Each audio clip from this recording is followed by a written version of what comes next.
Aloha, welcome to Spotlight Hawaii. I'm Yanji Denise, joined by Ryan Kalei-Suji. It's the middle of the week, and we've been focusing a lot this week, Ryan, on the employment and unemployment sectors. We started off our week talking with the Restaurant and Retail Association leaders, and this morning we are talking to someone who very much has a pulse on who's getting jobs and who's not. That's right. She's always a popular guest. We want to welcome back Perreira-Eustaquio, the director of the Department of Labor and Industrial Relations. We're changing your departments there for a second. And thanks so much for joining us. If we can start and begin this conversation by giving us an update on what the unemployment numbers look like right now in the state of Hawaii. How are we doing, and what's the overall number right now for the state? Okay, well, thank you again for having me. I don't think I'd be doing a very good job at the Land and Natural Resources. Don't know anything about that, but labor for definitely sure. So for unemployment insurance, our rate right now for June is 7.7%. Last year in June, we were at 14%. So it's come down greatly since last June. At our highest point, we were in the upper 20s or mid 20s at one point. And right now, the United States average is 5.9%. So we're definitely above average. So it sounds like we're doing much better. That's wonderful to hear. You know, when we talked to the restaurant and retail folks, they said that there are plenty of jobs out there for those who want them. So what's the disconnect right now? So we are seeing many claimants going back to work. We're seeing the numbers drop as the state gradually opens. We are seeing that workers are moving back to the workforce. We are seeing that those who are still attached but not performing any services are starting to get part-time work with their previous employer. And so we are seeing that influx of individuals getting back to the workforce. Of course, we know that there has been a backlog, and many people continue to be waiting to have their claims settled during this time of unprecedented unemployment numbers and many people filing for unemployment claims. Can you give us an update right now on the number of claims that you're still working through as a result of the backlog from the pandemic?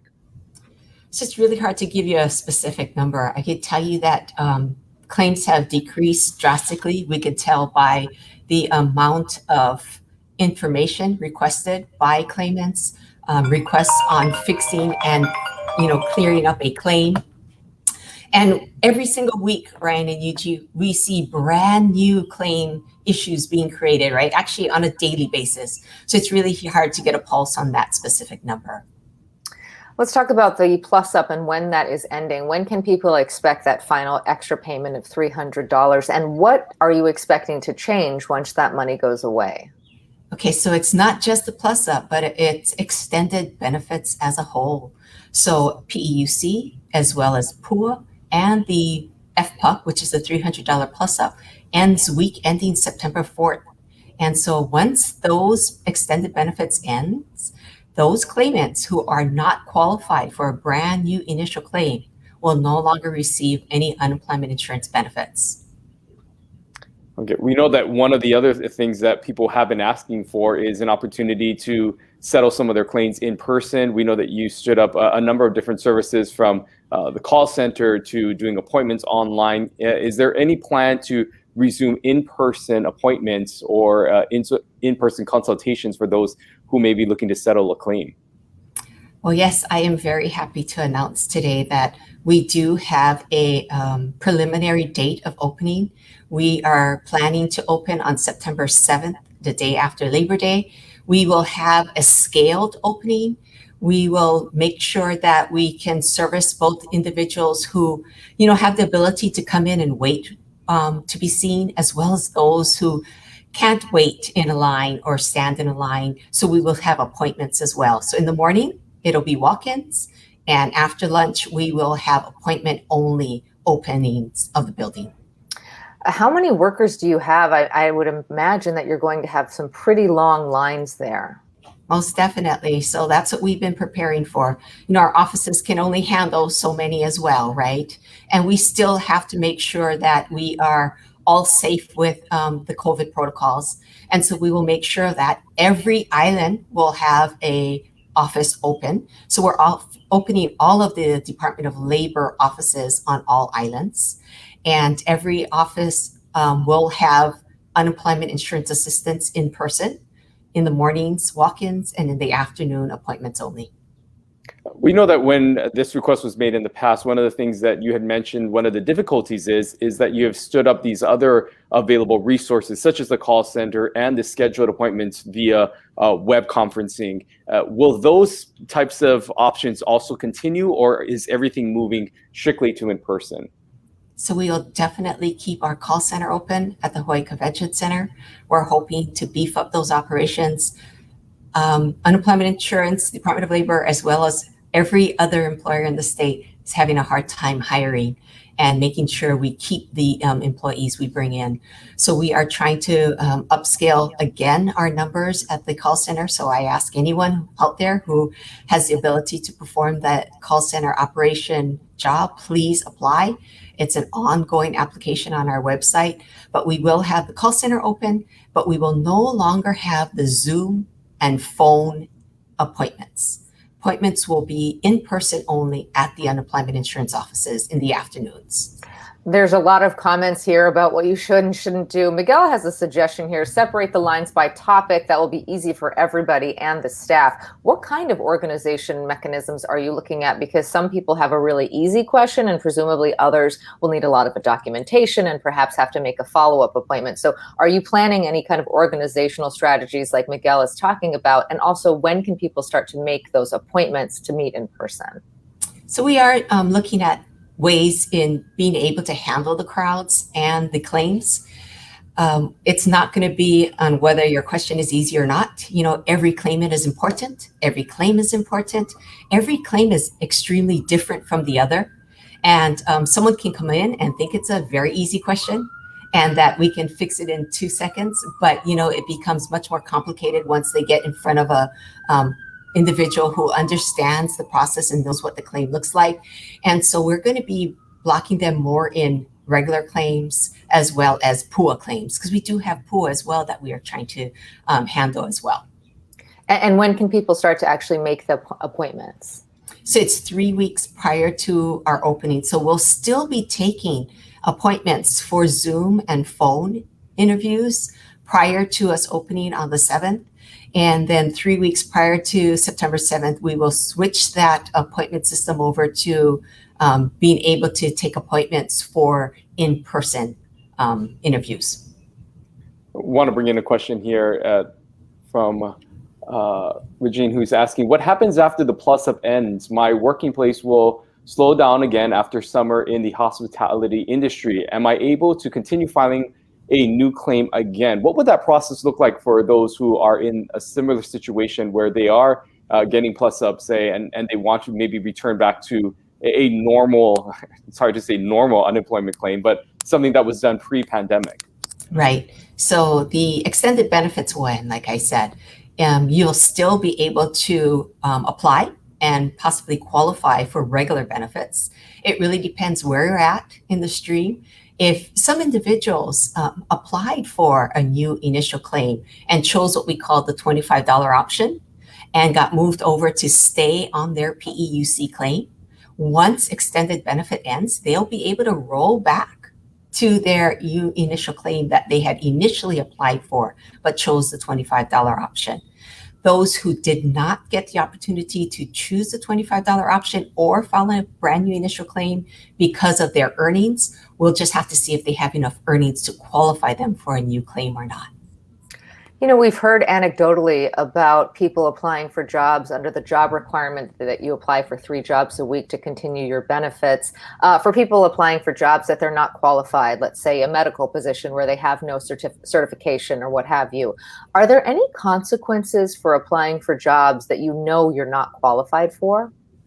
Most definitely so. So if an individual gets chosen for 2 of our programs, one is what we call the RECE. It's the reemployment program.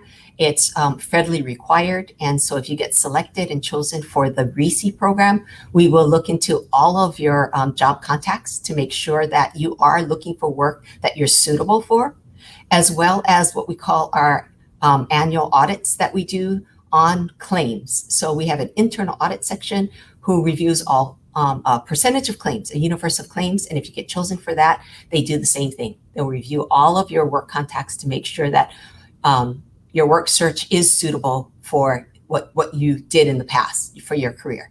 And what happens? Do you have to pay the money back? Is there a fine? What's the consequence? Yes, you could be determined to be ineligible for those weeks you receive benefits if you did not look for suitable work for those weeks. So it's a week-by-week process. We'll have to determine each week whether you were eligible or not, and you would have to you would have an overpayment on your claim.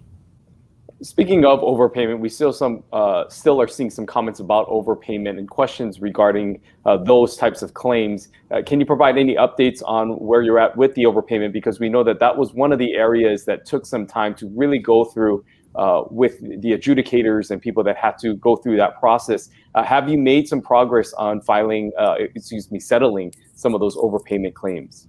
Yes, actually, we've made a lot of progress with the overpayments. There were many overpayment issues. There's still overpayment issues, but we have completed many of them. We do still have the special group that is working on only overpayments. We also have a contractor who is still continuing to help us because we still have the merit staff flexibility until September. So we have our contractor in place helping with any other additional issues that we have to address.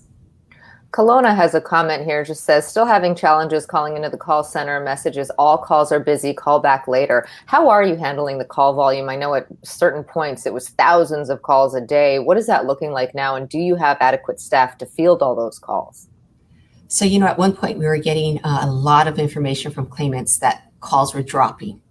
We did not know why that occurred. We've been working with our contractor. We've actually we pivoted from the call center application that we're using to a brand new application about 2 to 3 weeks now. That application is working much better than the old application was. It's a Zoom application, but it's not, face-to-face with a Zoom camera, but it is a Zoom application. We are letting less individuals in so that we can handle the call volume. Call volumes have dropped drastically. I don't know if you remember, but they were in the tens of thousands at one point. They're drastically down under 10,000, way under 10,000 a day. And we are still, fielding hundreds of calls on a daily basis.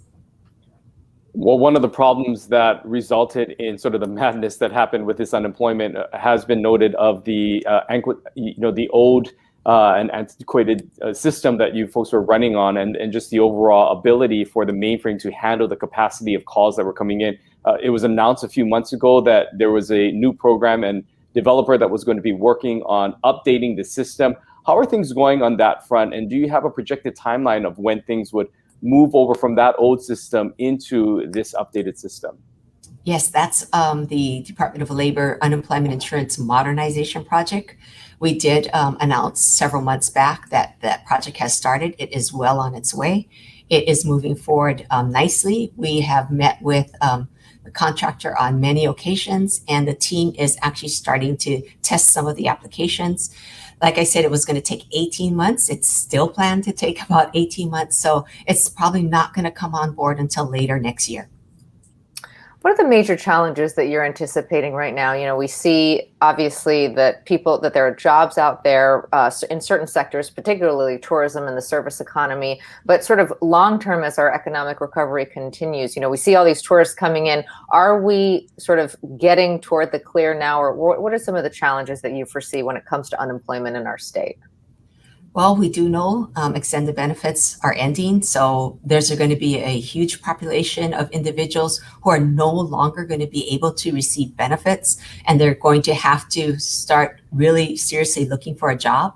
We are trying to pivot. Department of Labor also handles workforce and reemployment, and so we have been beefing up what we call our workforce development division, and in hand with the Workforce Council, who oversees the American Job Centers. The American Job Centers are on every island in the state. And we ask that individuals visit those American Job Centers because there are a lot of opportunities for individuals who are looking for upskilling or looking for a career change or just looking for a path forward for a job opportunity. And you know that during the pandemic, there were offers through federal programs and some through the state that would help to train individuals to qualify themselves and to educate themselves about other opportunities and occupations. Are those types of programs going to continue on, and what can people expect, and how can they get resources to, say, get trained in an area that maybe they didn't even go to school for or have no background in? Yes, most definitely. So the Department of Labor, through the Workforce Development Division, is reaching out to U.S. Department of Labor. We're applying for grants. We have a couple of apprenticeship grants. We also work with the unions who are have individuals who are interested in trades and learning a trade. And so there are apprenticeship programs through that process. But we really would love to encourage individuals to reach out to American Job Center. That's where it all begins. That's where it all starts. The workforce development staff is housed there at the American Job Center, and that's where they can determine what suits you best, what you're looking for, how we can help you move down that path to reemployment. You know, you spoke about the number of people that are going to be essentially, their benefits will end when the plus up ends and the extended benefits ends. Do we have an idea, or do you have an idea of the number of people this will be? Are we talking tens of thousands? Is it half the people receiving benefits now? What's the scale there? So it really depends on what program you're looking at. So for PUA, we know that PUA claimants have dropped drastically. I don't know if you remember, but the last time I talked about this, we were up at the almost 30,000 individuals receiving PUA benefits on any given week. Now we're down to a little over 15,000 individuals receiving PUA benefits on any given week. That's dropped drastically. So we know that PUA is definitely going to end. That is one of the programs through the pandemic programs through the U.S. Department of Labor. And so that alone will have at least 15,000 individuals who will no longer be receiving benefits. On the regular unemployment insurance side, we know that there are about 25 to 30,000 individuals on any given week still receiving benefits. So I don't have a percentage of what percentage are only on PEUC, because there are individuals who are on PEUC who did file, like I said, a brand new initial claim, but received a $25 option and then can move over to regular benefits when the extended benefits end. There were many different departments and at times legislators that were jumping on in to support the department during its peak. We know the National Guard was also involved at one point. Where are you at as a department now with getting that supplemental help from other departments and agencies? And how long do you foresee the department still needing that assistance?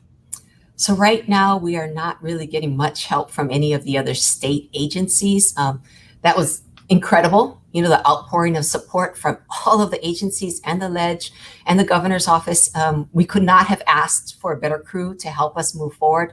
For a while now, at least this whole year, we've been working only on bringing in individuals who we are hiring to work at the call center, as well as fill positions here at Department of Labor. We were lucky to receive additional positions through some legislative interaction to provide Department of Labor with positions where we could hire individuals to learn the process and help our community.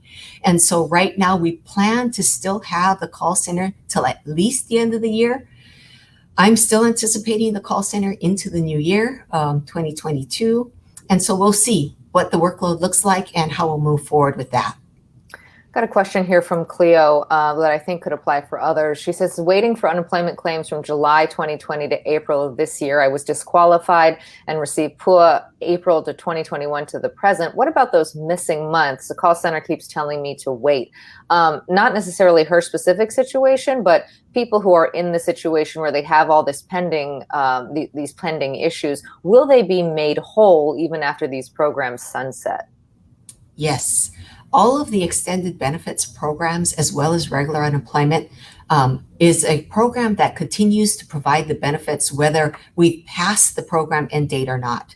Unlike the low wages, the LWA program earlier in 2020, that program ended, and if your claims were not adjudicated prior to that program ending, the benefits ended. But with PEUC, PUA, and FPUC, all of those programs will continue, and we will continue to pay out as long as you're still eligible within that eligibility period for that program. we know that, of course, as some of these programs sunset, what we've seen in the past is the federal government has stepped in to provide additional support, starting new programs that would benefit others. Some of the programs were more specific to specific needs. Have you gotten any word of any extended benefits or anything that might be coming down from the federal level beyond what we are seeing right now and moving into the latter part of this year? That's very important for us here, right? Because if they are going to have programs, we have to make sure that we're prepared for it and we can program that into our mainframe system. We are hearing some strong evidence from U.S. Department of Labor that these programs are not going to be extended. Now, you never know, right? You never know what's going to happen in Congress and whether they'll pass something and extend some program that's in effect right now or put together a brand new program. We also do know that some of the states have already ended the extension programs. And so it doesn't look favorable that these programs will continue after September 4th. I want to get in Betty's question because it could apply to others as well. If you chose the PEUC option when filing the NIC, can you continue filing regularly after the week ending September 4th? There are going to be a lot of people with these questions wondering if they can shift back to traditional unemployment. How is that determined? That's correct. So if you were provided the $25 option and did not stay on your brand new initial claim and moved to stay on PEUC, when the PEUC ends, then you can then transition back to your new initial claim as long as you are still eligible and still unemployed. Of course, as we see a lot of demand out there for those who are employers that are looking for workers to return back to work or really to just help fill some of these positions. We do also know that there are people who are maybe holding out, looking for their job that best fits them or something that they want to enter. Is the department looking for ways to connect people with those jobs, with job fairs? Is there anything you can provide us in information in ways in which people can get more information about jobs that may be available out there? Right. So there is going to be a job fair on August 3rd here at our American Job Center on Oahu. It's located in Iwilei. We will have the job fair flyer up on our website, our brand new unemployment insurance website that our claimants are very familiar with now. We are also trying to reach out in the community to find out when employers or groups are having additional job fairs or job openings, and we're trying to post that on that website as well. Okay, and I know that some people flow in and out of this program, so I know we want to get a final thought, but before we get there, if you could just reiterate the big news this morning that you are going to be opening the centers across the state in person. When can people sign up for those appointments? And tell us again about the morning walk-ins, just for folks who may be logging on a little bit late. Okay, so we will be opening September 7th, the day after Labor Day, for in-person meetings with claimants. In the morning, we'll be 100% walk-in. So first come, first serve until about noon. We're still working on the specifics.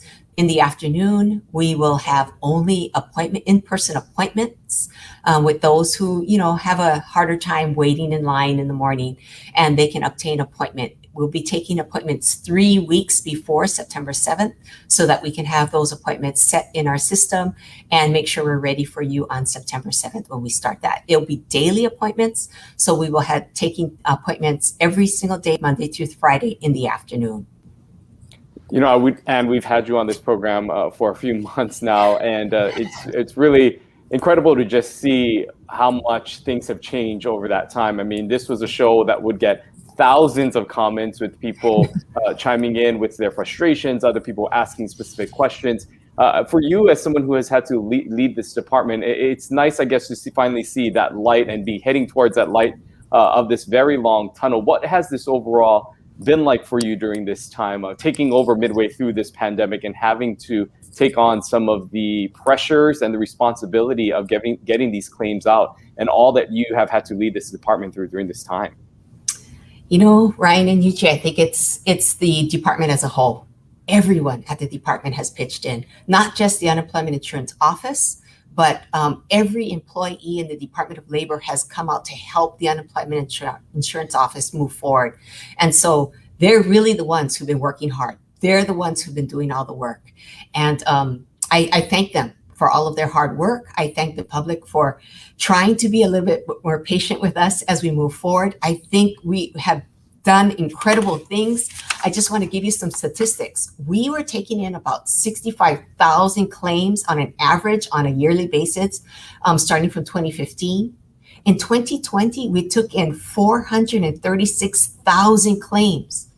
That is unprecedented. The staff did that. The staff worked on that. And that's incredible. And that shows you the heart that, state employees have. I know sometimes we get a bad rap, but the reason why you're in public service is because you care. And we care for those out there, and we want to do a good job, and we're trying to do the best job possible. Great to hear that those in-person appointments will be back. I can assure you there will be plenty of people who will be in those lines. We look forward to speaking with you again next month. Thank you again for all that you do, and we appreciate your time this morning. Thank you. Thank you for always having me. Thank you very much. And thank you for the service you provide to the public. Thanks so much. Aloha. Thank you. Well, great to hear from Ann as always. And she really, as you noted, Ryan, light at the end of the tunnel, the unemployment rate right around 7% for the state of Hawaii. Nationally, just around 5%. If you think about where we were at some points during the pandemic, she just said even a year ago, we were double that. And so we're really starting to see those numbers come down. You look at restaurants, retailers that we talked to on Monday, the jobs are out there. It's just a matter of making those connections. So good to hear. And, also that they are going to be opening those in-person appointments. Yeah, big news coming out from the department. Again, that will be happening the day after Labor Day, she said. People can begin signing up 3 weeks prior to that for their slots for those appointed times. They will also be taking walk-ins, but no doubt a lot of people have been asking for this. We saw it in the comments in the various shows that we've done on this subject matter with people asking that very question. And so the department now making moves to have that happen. Of course, there will be people that will have to wait in line. We expect those lines to be long and that people will also not necessarily have their or the questions answered as soon as they go in. It may take multiple visits because there are some complicated claims that people are still trying to work through, but good to hear that those numbers continue to go down. And as I noted, Yanji, you can tell that there's a vast difference in the number of comments and things that we see on this show as compared to maybe, say, a year ago. Absolutely. There will be, of course, a big rush, as she noted, of people who will suddenly no longer be receiving benefits. That's coming in September when those pipelines from the federal government are cut off. And she said that right now they are not anticipating the extension or the addition of any new monies coming from the federal government. So it's basically what is traditional unemployment benefits. Those, if you recently separated from your employer, those claims will still be honored. But all the plus up and the PEUC and those extended pool of benefits, those are all going away. And we expect that there will be thousands of people who suddenly find themselves in dire need of a job. And as this continues to happen, as they settle these unemployment claims, you can really hear her vision of that transition that's happening and taking place, of moving into that workforce development, offering programs and services to connect people into jobs and training programs that the department is also working on. She mentioned that they are currently applying for a number of grants that will also assist in this effort. And so it's a dual track system that they're trying to run here, is in terms of supporting those with the unemployment claims, but also finding ways to get people back into work and finding opportunities for them to be trained. So great to hear all that's happening there, and always appreciate her coming on and speaking to us and taking the questions directly from our viewers. And someone else who always inspires a lot of comments will also be joining the show on Friday. That's right. Lieutenant Governor Josh Green will be here. We've heard so much talk about over-tourism, and so we're going to be talking with him. He, of course, helps to lead the Safe Travels program, so he is in charge of the visitor arrivals that are happening right now and making sure that the people who are coming here are not, have either tested COVID negative or have a vaccination card in hand. So we'll be talking to him about that. And also the vaccination program. We've seen the number of people signing up to get the shot really slowing down in the state. What does that mean in our march toward that 70% goal? We'll be talking about all of that with the Lieutenant Governor right here, 10:30 on Friday. We look forward to seeing you back here on Friday, and make sure to help spread the word. If you've missed any of these shows that we've had here in Spotlight Hawaii, you can always make sure that you watch them on channel 50. This program is rebroadcast every night at 6 p.m. Or you can also find us streaming on various platforms where there is Audible podcasts that you may want to listen to us on your car or hear these interviews again. We certainly appreciate all the support that we get from all of you. So thank you. We'll see you right back here on Friday. Aloha. Aloha.